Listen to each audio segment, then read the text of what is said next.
Hey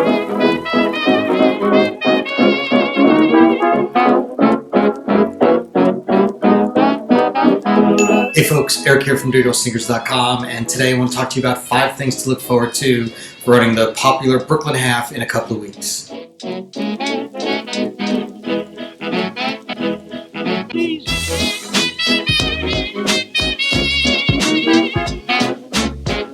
So if you haven't seen it yet, make sure you click up here to see my video of the race strategy for the Brooklyn Half.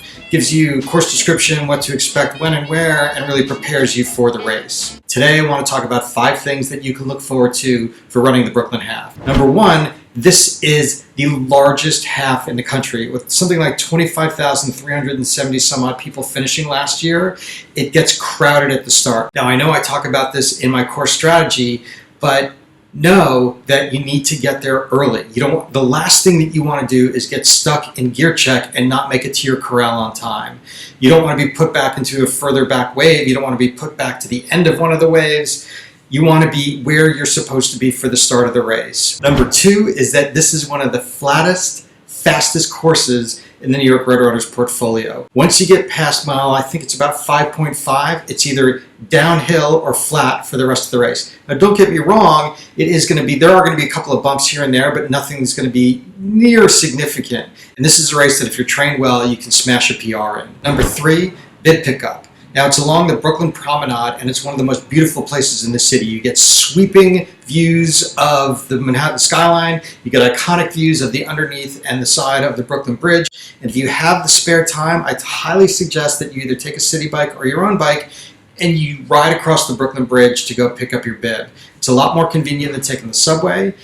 The pier's under construction, so the ferry is not going to be a great option this year. Riding across the Brooklyn Bridge is worth the time for the Instagram pictures alone.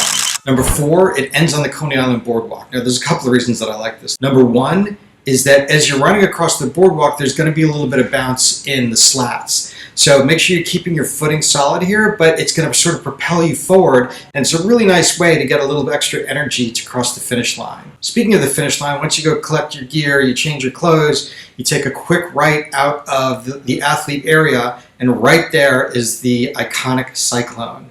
Now, if you've never ridden a wooden roller coaster before, I highly suggest that you hop on the Cyclone and you ride it as many times as possible. Bonus is that there are no lines this early in the day.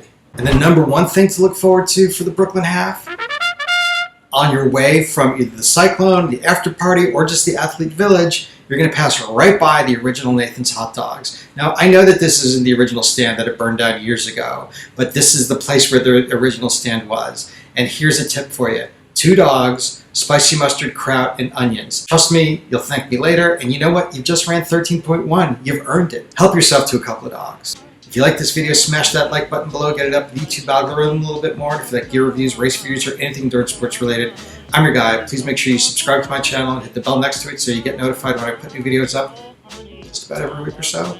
All right, hope to see you out at the Brooklyn Half, and have a great race.